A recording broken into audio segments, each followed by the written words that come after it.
Good morning, ladies and gentlemen, esteemed guests, and our distinguished speakers. It is my absolute pleasure to welcome you to this transformative webinar hosted by EDC Fund Management Limited, a proud member of the EcoBank Group. Now, today we gather under a very compelling theme, from obscurity to prominence, how to accelerate action and shape the future.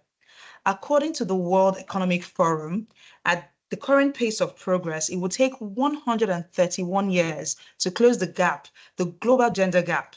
Now, research shows that achieving gender equality could add $28 trillion to the global economy by 2025. These numbers are not just statistics, and this theme is not just a conversation, it's a call to action. A reminder that regardless of where we are today, be it business, in leadership, even in our personal lives, we all have the power to move from the sidelines to center stage. But that journey requires more than just wishful thinking. It requires clarity, strategy, and deliberate action. Now, at EDC Fund Management Limited, we understand what it means to help individuals, businesses, and institutions take intentional steps towards prominence, whether through tailored investment solutions, trusted advisory, or strategic partnerships. And today's session is another testament to our commitment. Now, we are privileged to have with us an outstanding lineup of thought leaders, professionals, and technocrats whose wealth of experience and diverse perspectives will guide us as we explore how to accelerate action and shape a future we can all be proud of. So without further ado, let me introduce you to our speakers whose profiles speak volumes of their accomplishments and contributions. First, we are honored to have as our keynote speaker the inspiring Professor Olayinka Karim. She's the Vice Chancellor of Fountain University, Osogbo. Good morning, ma'am. Good morning. Thank you very much for joining us today. We're truly, truly excited to have you, and we can't wait to hear all the knowledge that you have to share with us today. Thank you. Thank you so much. All right. Moving on to our next speaker, we have the Executive Director and the Chief Operating Officer of the Nigerian Consumer Credit Corporations, the phenomenal Mrs. Nike Kolawole. It's a pleasure to have you here with us today. Good morning, ma'am. Good morning. Good morning. I must say, you look amazing this morning. Good morning. Thank you. Thank you for joining us today. Thank you for having me here. Thank you. Thank you very much, ma'am. Moving forward, we have the delectable Olushola Afolalu. She's the Solutions Delivery Manager at EcoBank Nigeria. Hello, Shola. Good morning. Hi, Jemima. Thank you so much for obliging us and for joining us this morning. Looking forward to all the nuggets you have to share. Thank you. Thanks for having me. Thank you. And last but not the least, we have Bola Tito Roberts, a portfolio manager at EDC Fund Management Limited. Hello, Bola Tito. Good morning.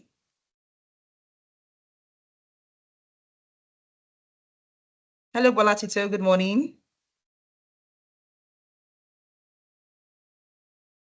Good morning, Jemima. I'm happy to be here. Thank you. Thank you. Thank you for joining us today. So, you met our speakers. I am Jemima Ugiagbe, and I will be your host for this virtual event. Ladies and gentlemen, please join me and give our speakers a very warm virtual welcome. We're truly excited to glean from their expertise and as they share practical insights on moving from obscurity to prominence, whether in business, career, finance, or leadership. I implore every single one of you out there to get your notepads ready. Do away with any distractions because I promise you this will be an informative session. Let's dive right into today's conversation. First up is our keynote speaker. She has a few words to share. Ladies and gentlemen, I welcome Professor Olayinka Karim, the VC of Fountain University, Osogbo, for her keynote speech. Thank you. Thank you, Jemima, and good morning, distinguished participants. I recognize other speakers and other members of this webinar. It's a great pleasure to be here as a keynote speaker for this discussion. and also want to say Ramadan Kareem for the Muslims among us. Indeed, it's a great honor to welcome you to this important discussion on a topic that resonates deeply with individuals, organizations, and nations. Anyone that wants to be known, to be there. It's an important discussion from obscurity to prominence, how to accelerate action and shape the future. I want to say that throughout history, the transition from being unnoticed to becoming a force of influence has been driven by bold actions, strategic thinking, and unwavering commitments, whether in business, academia, governance, or personal growth. Success is rarely accidental. It is the product. It is a product. Um, it is a product of deliberate choices. You have to be deliberate with it. Resilience and ability to adapt to change. As we gather here today, we must ask ourselves, what are the key factors that propel individuals and institutions from the shadows into the spotlight, from the unknown to prominence? How can we accelerate progress in our respective fields to create lasting impact on the community and also to be recognized in the society? What role do innovation, leadership, and collaboration play in shaping the future we envision? Distinguished ladies and gentlemen, I want to believe that this discussion is not just about personal or organizational success. It is about contributing to a better society, one that thrives on excellence, sustainability, and inclusivity. To move from obscurity to prominence, we must be willing, you must be determined, you must be prepared, you must be bold to challenge conventional wisdom, embrace change, and take decisive actions that set us apart. I encourage all of us to engage deeply, share insights, and leave this session inspired, fulfilled, renewed to implement transformative strategies that can take you to that height that you will be known in the society, to that level that you can make impact and be recognized. The future is not a distant reality. It is shaped by what we do today. So the future starts today. Let us use this opportunity to accelerate action and make meaningful contributions to our world. I want to thank you for giving me the opportunity to set the ball rolling for this discussion. And I want to believe that at the end of this discussion, all of us will be inspired. All of us will be taken to that level where we will understand on how to move from unknown to a known platform, where we can be recognized, because the future is not something we enter to. It is something we will curate. Each of us hold the power to drive meaningful change and leave a lasting legacy. So the question is not whether we can shape the future, but whether we are ready to set up and do it. I want to encourage us, distinguished participants, let us take action. Let's make a difference. The time is now. The future starts today. And we can exploit today through the path from obscurity to prominence with vision, resilience, innovation, and strategic action. Thank you for the opportunity granted me to set the ball rolling for this discussion. Jemima, I'm through with the opening remarks. Thank you. Thank you. Thank you very much, Ma. That was very, very powerful. Three major points that I have picked from it is through innovation, leadership, and of course, collaboration, we would be able to move from obscurity to prominence. It's already exciting. I will move us straight to the panel session, and kicking off the questions, I would ask the VC the first question. As someone who has risen to become the first female vice chancellor of Fountain University, what bold steps or mindset shifts were critical for navigating traditionally male-dominated spaces in academia? Thank you, Chimema. This is a great question. And I've been asked this question many times. And I want to say sometimes I give different reasons, but I want to assure you today that when you talk of a position of vice chancellor, most especially in Nigerian universities, it is male dominated. We have close to 300 universities in Nigeria now, and of course, just less than 30 female are occupying the position of the vice chancellors of this university. And if you look at the three categories of the universities, federal, state, and private, you will see that female are more in the private universities than in the public, either state or federal universities. Why? And when you get to the lecture rooms, you find female lecturers rising from assistant lecturers and even get to the level of professor. Many of them even becoming heads of departments, deans, directors in the universities. But when they get to the level of vice chancellors, even deputy vice chancellors, you see the male dominating. Why? Why is that? How have I now risen to become the first female vice chancellor of Fountain University? Let me also inform you here, Fountain University is a private university and is owned by an Islamic society. So it's an Islamic faith-based institution where one would be expecting or traditionally expecting a male to be the vice chancellor. Alhamdulillah that I'm the first female vice chancellor. How have I risen to become the leader, the vice chancellor of this university? I would say that 3 points, 3 main factors have been my beacon, have been my inspiration for over 31 years that I've been in the academy. 3 main factors. What are they? Confidence, resilience, and strategic positioning. Throughout my 31 years in academic, I've always been confident of myself, and I've always been taking positions with passions and resilience. And I've always been strategic with all my activities and actions.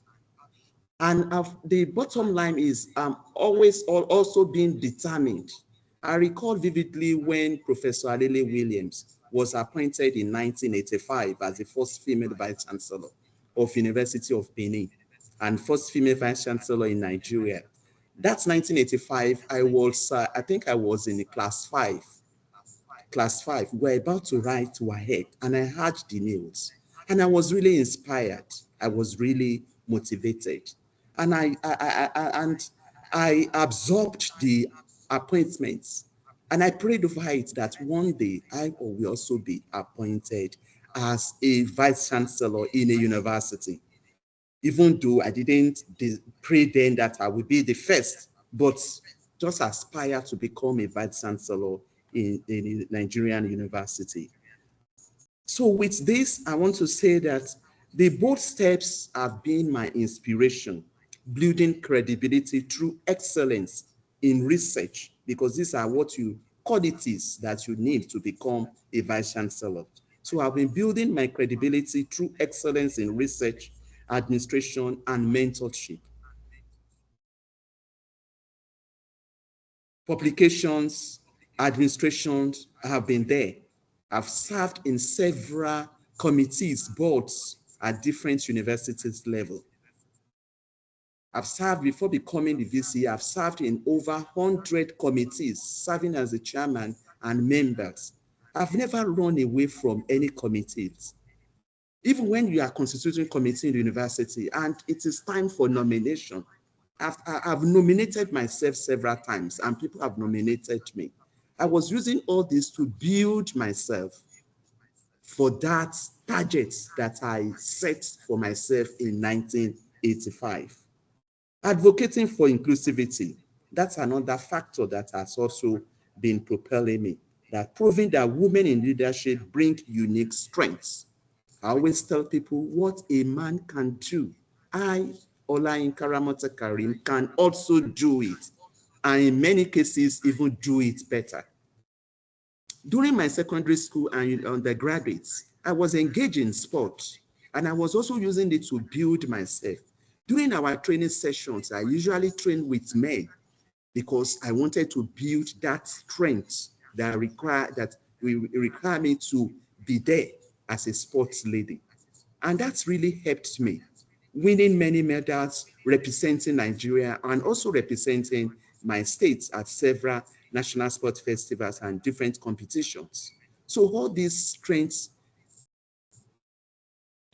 were what I was building, and that really made me to achieve the set goal that I put myself in 1985. Developing a strong support system of mentors. I have so many mentors and I have role models. One of my mentors is Professor Oluede, the registrar of JAMB. And I have role models. Professor Dora Quinley was my role model, even though I never met her, but she was my role model. So it is also important for one, when you have that vision, you have ambition to have mentors and to also have role models that can inspire you, they continue to mentor you, can continue to build you for you to be able to achieve that set goal. Standing firm in decision making, that's another factor. And by and large, I want to say that it is my vision and it is my aspiration and the resilience that I've set made me to achieve this position, even though it wasn't so easy for me to attain the position. Thank you, Jemima. I Thank hope you I've so not taken much. so much time. No, absolutely. Thank you so much. Amazing nuggets. Yes. One of the major things we've been able to pick, you need to be confident in yourself. You need to have mentors, whether distant or close. And you also need to stay firm when you're making your decisions. Stand by your decisions. Awesome. For the next question, we'll be moving to Mrs. Nike Kolawole. Having led groundbreaking initiatives in financial inclusion and women's empowerment, what key actions would you say women must take today to move from the background into leadership and influence? Please, let's keep our responses very brief so that we can cover all we need to cover within the short time that we have. Thank you. Okay. Thank you very much, Thank you. I was, as I'm speaking, I will just use myself. Just like Prof said, Prof, something that Prof said was deliberate. I said you have to be intentional with strategic actions. Prof run through some points of what I think is so key, moving from background to being seen here. There. Number one is what we call, I can continuous development. And when we talk about personal and continuous development, is seeking knowledge and growing. I'm training. If you need industry certification, you'll be good to go for it. As much training, not even the organization where you work may not be able to give you all the training that you need. You have to develop yourself. Becoming what we call subject matter expert in your area of core competence is so key. I mean, everything we're doing now is moving out of the normal to digital. I will call myself a retail banker. Retail now is about technology, not seeing anybody. Everything is almost 80% moved to technology. And even along the line too, cross-sector adaptability, you must be able to adapt. Number two is building professional network. It has helped me. I've worked with people who see what you have put in there, and then at the end of the day, able to hold ones and moves me to mentorship and sponsorship. I've got great mentors, people who have actually guided me through my professional career, and then sponsors, people who have mentioned my name where it really matters. And also visibility too. You must have your own brand, build your brand, personal brand, and that brand must be visible there. I mean, visibility from inside even to outside. I worked for 20 years in EcoBank. I was lucky, I think maybe 15 years of my role was in the head office. It gives a lot of visibility when even opportunities will come, bosses will ask you. Even before I moved to middle management, senior management role, I mean, opportunities will come and you are pushed there. Most people will run away and say, why are you putting me under the bus? At the end of the day, you take up the responsibility, do what you're supposed to do, and whether you like it or not, some people are actually taking note of everything that you do. I will say, just like I said on technology too, I mean, you have to leverage on technology for you to be seen. My last two roles in the bank before I left EcoBank were technology related. And I was first shocked, why will you consider me for this role? I'm not a techie. But at the end of the day, I took up the role, found out what the issues are, how can we solve the problem, learn as much as I could, and at the end of the day, I saw us for the product I was driving then moving to about number 5 among the banks across the country, which I think was so challenging initially, but I took up the challenge and we were able to get result at the end of the day. And we were talking about the gap for women is huge. Politically, I don't even see us getting there in Nigeria soon, but economically is an area that for us women will have to really empower ourselves. One of the only books says, just check out a man who is diligent in whatever he does. He will stand before king and he will not stand before mere men. And if you see it right now, if you talk of beauty, somebody will call Tara Duro Toye. If you talk of entertainment, you talk of Funke Akindele, Mo Abudu in media. I mean, if you are talking about media and entertainment, a Mo will be called. So, I mean, putting the best into whatever we do, we will actually stand before kings. Let me just stop there. Thank you.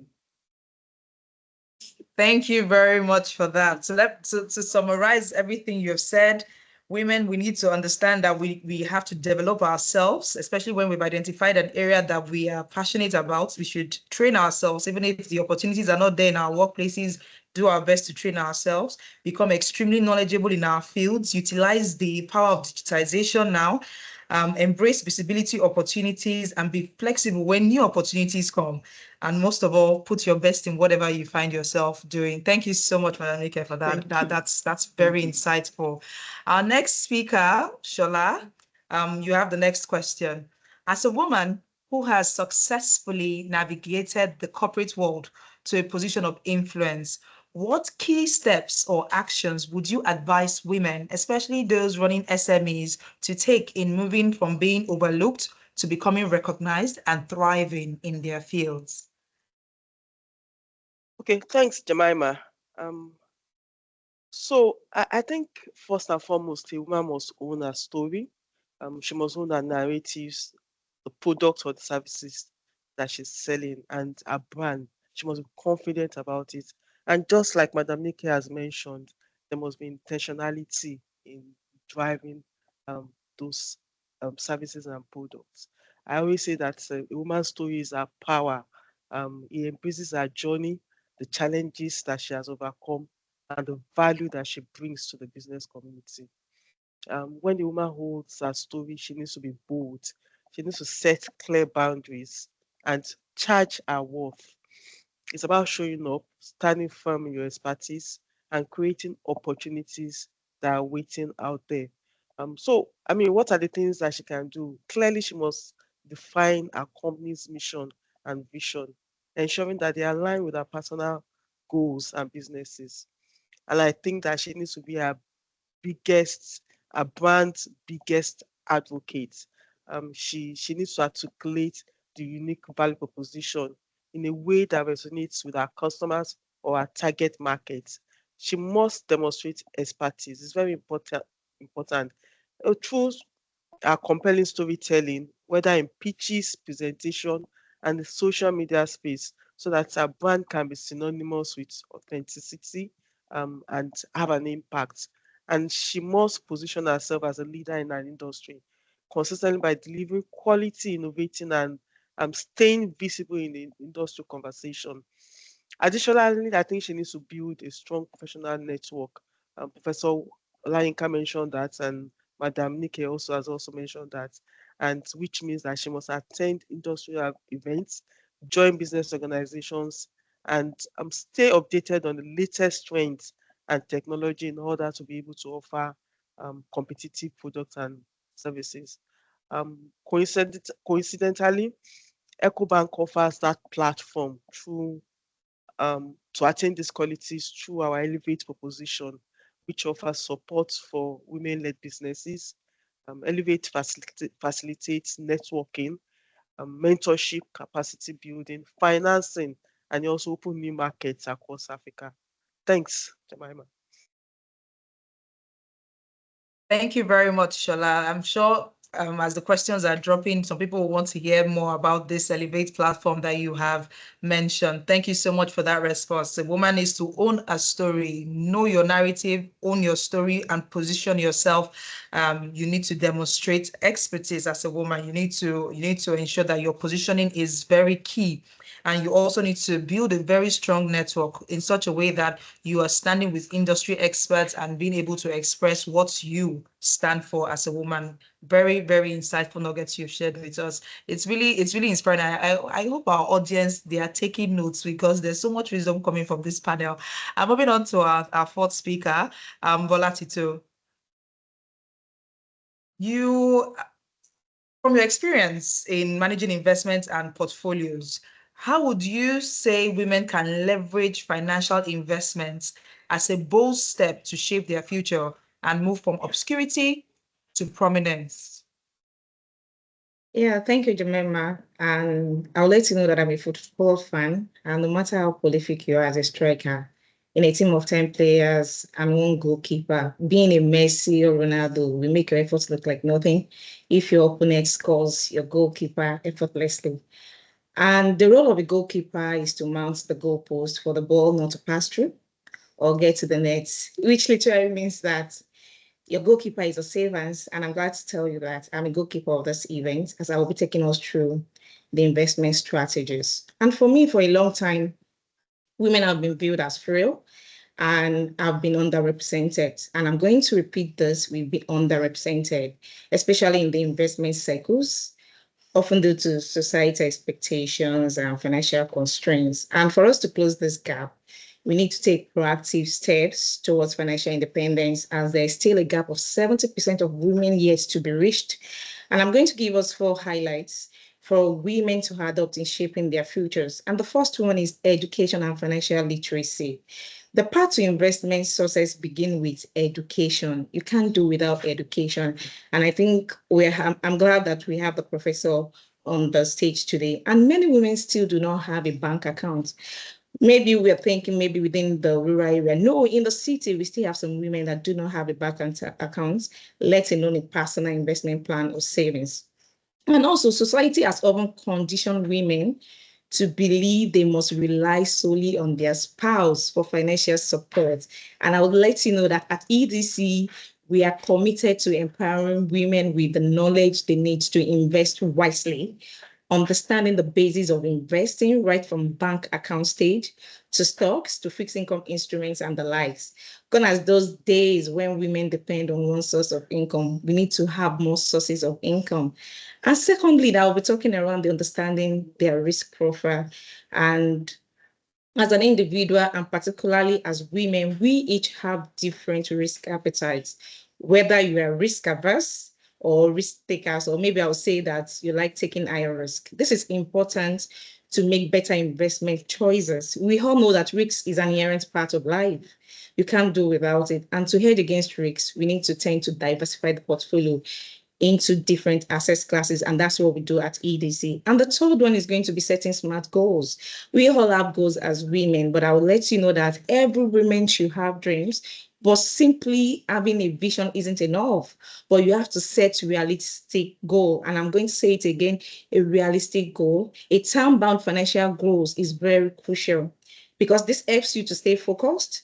You are able to track the progress. You'll be able to identify the best investment strategies to help transform your dream to reality. And the last one, which everybody has mentioned, is about networking and mentorship. And there's a saying which says that birds of the same feather flocks together, meaning the people you surround yourself with shape who you are. And I would like to share a little story of my mentorship story. I joined the firm as an entry level analyst, and I was brilliant, and I'm still brilliant. However, I was brilliant, but hesitant when it came to making investment decision because I often second guess my analysis. So I was fearing I will make some costly mistakes. But I'm so happy I've been privileged to have mixed gender line manager. So my line manager at that time took me up under her wing, introduced me to portfolio construction strategies and market analysis, though I was the pro in operations, but I envisaged to learn a new things. Through structured mentoring sessions, I was guided on understanding different asset classes, diversifying investments, and making data-driven decisions. And I could see she came at a point in time where to launch the fund. She said that we have to start small, and we were all asked to start a standing order. And I can say that my standing orders was so little then.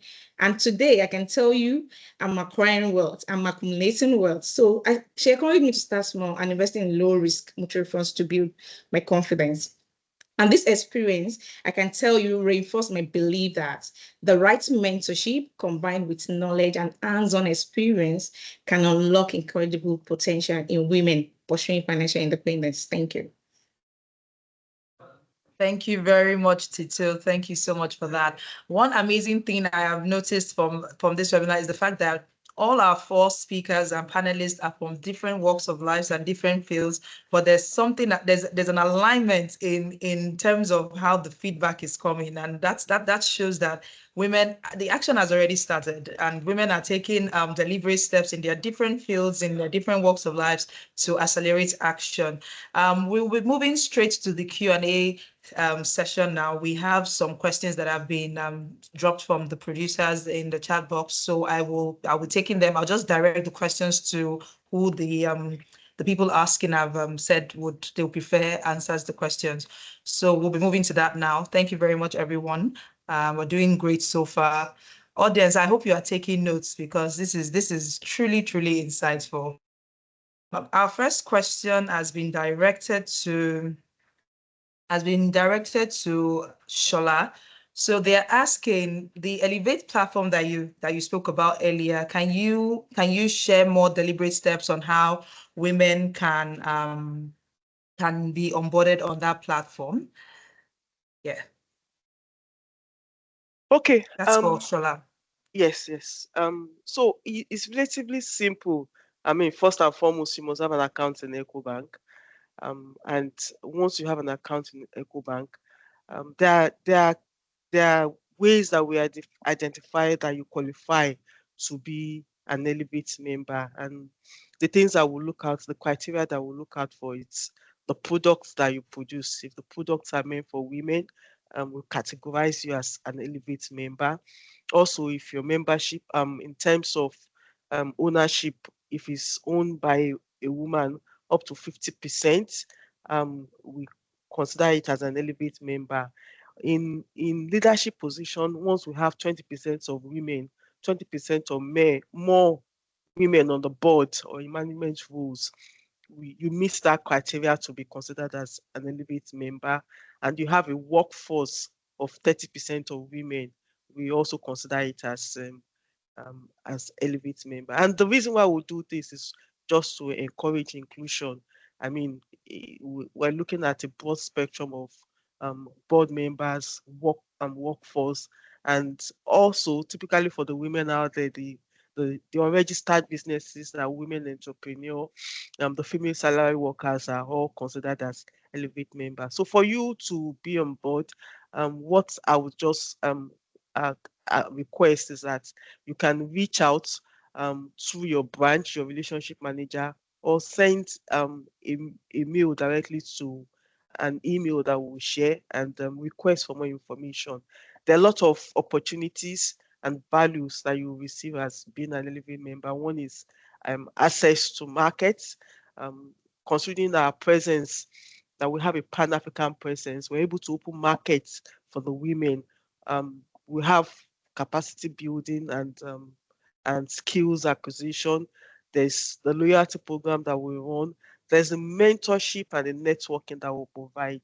So, I mean, we've had women that have done well in their industry. We're able to connect the woman that is growing with the person that is top up there, and so that can be guided and can lead them through their journey. And of course, there's always access to finance and support. So reach out to your relationship manager, go to the nearest branch in EcoBank, or we'll drop an email, send us an email, we'll contact you. Thank you, Jemima. Okay. Thank you. Thank you very much, Shola. That was very good. I'm moving to the next question. It says, this is for Professor Olayinka. It says, I'm a young woman struggling to find my voice and place in leadership. What would you advise me, especially because I'm trying to get into an industry where women are largely underrepresented? What advice would you give to me as a young woman struggling to find my voice and place in leadership? This is for the prof. Thank you, Jemima, for the question. As a young woman aspiring for leadership position in your industry, your voice matters and your presence is needed for you to get to that leadership position. What do you need to get to that position? Many of us were not handed opportunities. We created them by being intentional as earlier identified. You need to be intentional that yes, you want your voice to be heard. You want to get to that leadership position. You want to be a leader in your industry. Here is my advice. The first thing that a woman needs to do is to develop her expertise. You need to earn respect in your field. You need to develop your expertise. You need to acquire the skills, the qualifications that are required for that leadership position. Let me, use my industry as an example. Academy, what do you need? You want to become a professor. You need to have your first degree, go for your master's, then earn your PhD. And aside from that, you now need to be publishing your research, output. You need to publish them. There's a saying in the industry, in academic industry, that you either publish or you perish. If you don't want to perish, you must publish. So you must develop expertise in your industry. You must earn that competence. You must earn that respect that are required for you to get to that leadership position. And it's not only degree, there may be professional qualifications, certificates. You need to also obtain all this in order for you to be competent and to be ahead of your counterparts, your colleagues, most especially the male, because when the field is already dominated, then you need to have an extra qualifications that will earn you or for you to be recognized and for your voice to matter in the industry. The second point that I will also advise is you need to speak up. You don't have to be inactive. You have to speak out for your ideas, for your perspective to be valuable. Don't shrink yourself. Don't push yourself because of that gender. Break that glass ceiling. It is easy to break. For a woman, break it and put yourself in a position where you will be recognized, where you will be seen. And networking is important. Surround yourself with like-minded individuals and mentors, people that can really push you up, not people that will pull you down. Have mentors and develop like-minded individuals around yourself. Be resilient. Challenges will come. Of course, there will be challenges. Challenges are meant to be surmountable. Put every setback, put every setback is a setup for a growth. That is, put all your challenges as stepping stone for a growth. Don't let the challenges push you down. They must surely come and they must be there, but they are factors that will strengthen you, that will thicken you, that will propel you to get to that level. I also want to add these challenges that women always see as obstacle to get to the level of prominence. I've categorized them into two. The first challenge is glass ceiling. The second one, gender wall. Under glass ceiling, you have the masculinity of many professions. Many professions, most especially in African settings, are dominated by the male gender. Don't see it as that.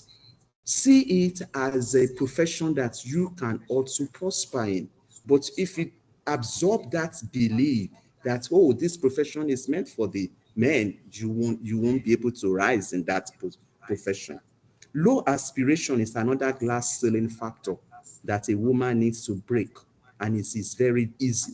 And that is why we are classifying them as glass ceiling. Glass is something that you can easily break. It depends on the force that you apply to it. Cultural and religious belief. This is African sentiment. Cultural religion. Oh, woman cannot be in a leadership position. A woman should not be, voice should not be heard. A woman should be, should not be seen.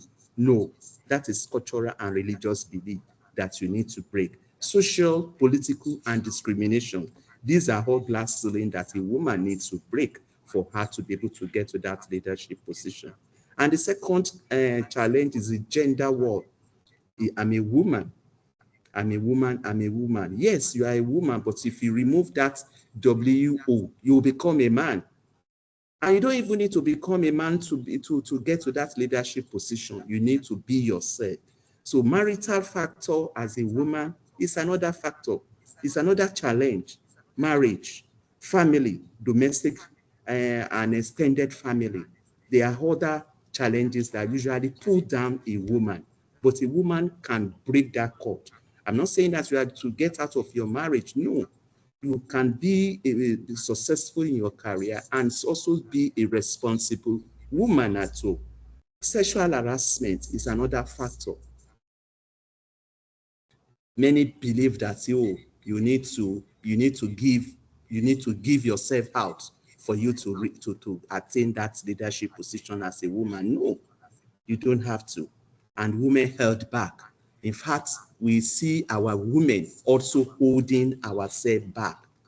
That is another factor under gender war. By and large, for a woman to get that leadership position, glass ceiling needs to be broken, gender walls need to be taken out. Then you need to build yourself. You need to strengthen yourself and be determined. Thank you. Thank you so much. Thank you so much, Ma. That was very profound. Our next question, I need to run this real quick. Our next question is for Madam Nike, and then it is from your experience working across Africa, what opportunities do you see for women, especially in emerging markets, to drive change and break barriers in traditionally male-dominated industries? I know when you were talking earlier, you talked about new fields that women can play majorly in. So I guess it's for you to share more insight on what opportunities you see for women in these emerging markets. Thank you. Okay, thank you very much, Jemima. And if we are talking about experiences and where women can quickly take opportunity and blow, like they say on social media. Number one area I will talk about will be on digital payment, financial inclusion. There are lots of fintechs coming up in Nigeria. The mobile app in Nigeria now, I don't know the number, maybe we'll be running almost 300 now. Let's only leave that one apart. But in the area of fintech, that's financial technology, a lot is happening.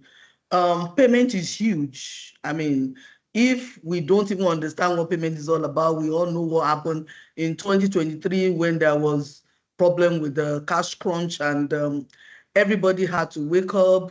Those who will now use mobile started using mobile. Everybody used cards and all that.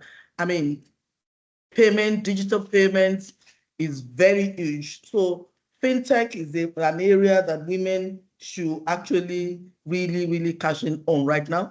And you don't have to have a degree in computer science to do this. I mean, I've interviewed people who read biology, who read psychology, who read political science, and they've skilled themselves that when they are even talking, you won't even understand that they actually read a first degree that is far from that.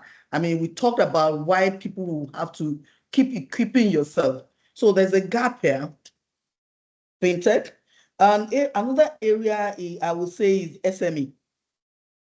SME constitute 40% of a development of the whole of Africa. Do you understand? So, I mean, anybody who has a business and you're able to take it on e-commerce way, you will see yourself excelling so well. There's one young lady I admire on social media called Vicky James. Vicky James will do training virtual and she's making millions on it. All she does is to sew. Do you understand? Just to sew, and she learns sewing from the mom. But you can see what digital innovation has done to actually push the business to the next level. So when we're talking about e-commerce, AI, blockchain, agri-technology, those are areas.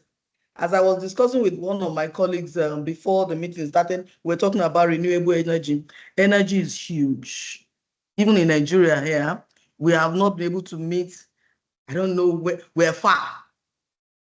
Every home now, the electricity is rationed all over the whole of the country. So everybody's into solar panel and all that. Energy is huge. Energy is another area that women can take opportunity in that area and actually push. And what we call economic gap between men and women can be bridged very fast. Like I said, in political area, to bridge that gap, maybe generation of my children's children will bridge that gap. But economic gap, we should be able to bridge that and bridge it very fast. So in summary, technology, fintech, payment, blockchain, AI, e-commerce, huge. SME, whatever you need to know, use technology to scale it up. I mean, that's the only way to actually blow now with whatever you're doing as an SME person. And energy too is huge. That the gap is really huge. Thank you. Thank you very much, Madam Nike. Thank you so much for that. I hope we are noting the industries that she has prepared for us on this call. Next up is Bola Tito. Someone wants to know what number one, they want to know what will determine how they can start their investment journey. And then secondly, what products do you have at EDC based on for someone whose appetite is not very, who doesn't like taking risk, in summary. Yes, so they would like to know what products are available and then how they can start, what things do they need to consider to start their investment journey. That's the summary of the question. Yeah, thank you. Okay. For women looking to accelerate their journey to a long-term financial empowerment, I recommend these practical strategies. Number one is you prioritize financial education. And like I said earlier, understanding investment principles is the foundation for making sound financial decision. And at EDCFM, we offer financial planning, which tend to provide adequate financial knowledge, thereby equipping you with the necessary information to achieve financial independence. And I'll let you know that the knowledge enables you to participate confidently in discussions involving investments strategies anywhere. And the second one is taking investments seriously. And I would like to share my pregnancy journey. I'm happy to say that I'm a mother of multiples, triplets to be precise. And I could remember during the waiting period, my spouse and I decided that, okay, for the expected children, we have to keep either one or two, we have to start saving. And I can say that what we save actually met some emergencies and medical bills during the pregnancy journey. And I'll let you know that at least we were not forced, we were not choked, we were not chased to start chasing or selling anything. That was because we started small, and that was a long time ago. And I'll say that women can build wealth over time by ensuring they have resources needed to support themselves and their families independently. And to achieve financial independence, conscious efforts must be taken. And that was what I did, because during my waiting period, I had to start saving. I had to be intentional about it. And at EDC, we also offer a series of portfolio that you can invest into to achieve your financial independence, diversify investments, which we know that reduces risk and enhance returns. The first one I would like to say from where I started from in 2017 is the EDC Nigerian Money Market Fund. That's Class A, and it's specifically for the retail space.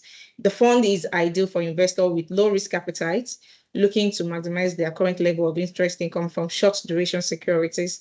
It's also suitable for investors that seek safety and preservation of capital value, and investors who wish to reduce concentration risk and benefit from diversification and professional management. I'll let you know that we start with the highest denomination of our currency, that's 1,000 naira. So you can start with 1,000 naira. And the second one is the EDC Nigerian Balance Fund, which is mixed portfolio. The fund is particularly suitable for investors who seek safety also and preservation of their capital value, and investors who have medium risk. So this level of risk has changed, is basically about medium risk appetite.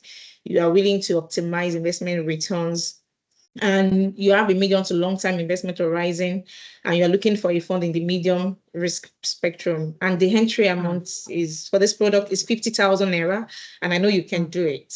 And the third one I would like to talk about is EDC Nigeria Fund. And I would say this is about currency hedge. Everybody is now informed, even market people are now talking about dollars. So the fund is designed for investors with medium risk appetite, also looking to maximize current level of capital growth.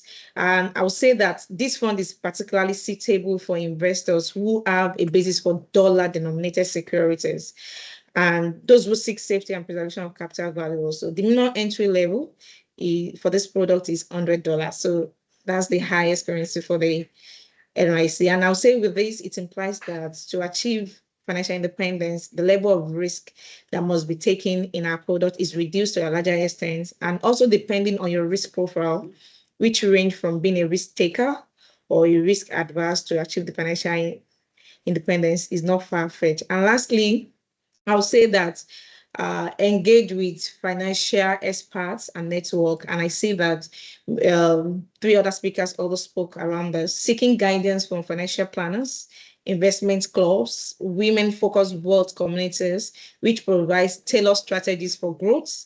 And yes, I can say you can engage us today at EDC. We let women take control of their financial destinies. You build sustainable wealth and position yourself as key players in the financial and business spaces. Thank you, Jemima. Thank you so much. That was very robust, but we've been able to pick up a few of the products off the top of my head. I already know other funds I'm going to diversify into, and I'm sure our audience have also been equipped with enough information. But now we're wrapping this up. We're very short for time now. I would like to call on the business managing director, EDC Fund Management Limited, none other than the amazing Mrs. Ogumola Oluwayemisi, for her closing remarks. Good morning, ma'am. You're welcome. Thank you so much, Jemima. Thank you. Distinguished guests, esteemed speakers, ladies and gentlemen. Firstly, I want to say a big thank you I mean, you had other things to do. You could have been anywhere this morning, but you decided to join this session. And I hope it was worth your while. As we conclude today's impactful conversation on From Obscurity to Prominence, how to accelerate action and shape the future, I am truly inspired. I mean, I've heard things that is going to make me make other decisions. And I hope everybody to, like Jemima said throughout the call, I hope people were taking notes because these are actionable points for us to all take as women. The insights shared today remind us that the journey to prominence, whether as individuals, businesses, or organizations, begin with intentional actions, the courage, and the right partnership. At EDC Fund Management Limited, we believe in empowering that journey, hoping that you move from where you are now to where you are destined to be. If there's one thing we want you to take away from today, it is that the future will not wait for anyone. It belongs to those who are ready to act boldly, strategically, and they are very consistent. Whether you're an investor, a business leader, or an emerging professional, your growth story can start now. And we are here to help you shape it. On behalf of EDC Fund Management, a member of the EcoBank Group, I want to say a big thank you for joining us. Let us go from here, and not just with knowledge, but with a renewed commitment to act, to accelerate, to build, and also to shine. Thank you very much and have a good day. Thank you very much. That's an amazing way to close this virtual event. Thank you so much for that. Ladies and gentlemen, distinguished speakers, guests, I'm sure that we have been, for lack of a better word, blessed with all of the amazing points and knowledge and wisdom that has come out from the bosom of our speakers today. I thank you all for joining us, and we look forward to seeing you at future sessions. For those who indicated interest in Elevate, you can send an email to ENG Elevate, that's ENG ELLEVATE@ecobank.com. And for those who have also indicated interest on starting their investment journey, just send an email to edcfundmanagement@ecobank.com, edcfundmanagement@ecobank.com, or you can send a WhatsApp message right away to 09155354 I'll take it again, 09155354 Send us a WhatsApp message, send us an email, and let's help you kickstart your financial journey today. Thank you all once again for joining us. I remain your host, Jemima Ugiagwe. It's been a pleasure hosting you. Do have a wonderful day. Thank you. Cheers. Thanks to all our speakers as well. Thank you. Thank you. Thank you, Jemima. Thank you, Jemima. Thank you. Run the video.